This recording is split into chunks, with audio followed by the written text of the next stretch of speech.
Байык төп гомуми белем бирү мәктәбендә 23 бала укый. Шуларның 8-е башлангыч сыйныф укучылары. Тормыш дәресендә урта һәм өлкән сыйныф укучылары катнашты. Кунак итеп Татмедиа акционерлык җәмгыятенең Мөслим информ филиалы җитәкчесе Римма Авзалова чакырылган иде.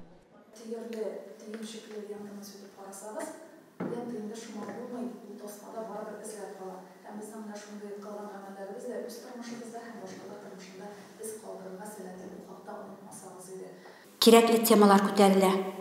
Тормыш өчен, киләчәк өчен.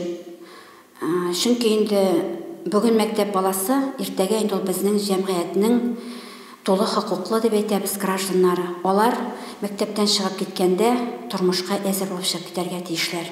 Күпмедер мәгълүмат белән. Дәреснең темасы законлылык белән бәйле иде. Балалар дәрестә җаваплылык турында сүз алып барды. Хокук һәм тәртип бозу турында сөйләште.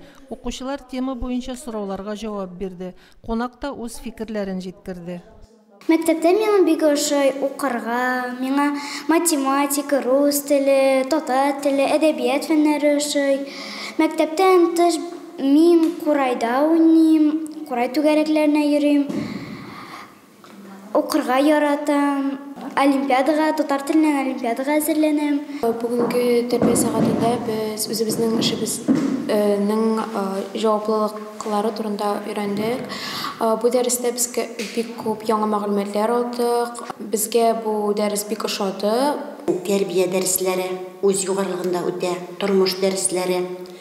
Районыбыздан Рушат Җәүдәтович узган уку елында еш бездә кунакта булды.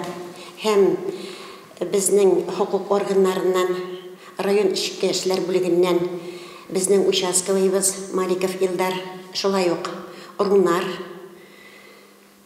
катнаша дәресләребездә. Читтән дә бик күп безнең килүчеләребезне кабул итәбез. Тормыш дәресләрендә укучылар яңа кешеләр белән таныша, төрле фикерләр ишетә һәм нәтиҗәләр ясый.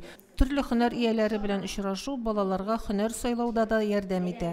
Мөнира Арсланова, Римма Авзалова, Динар Нуретдинов. Мөслим телевидениесе.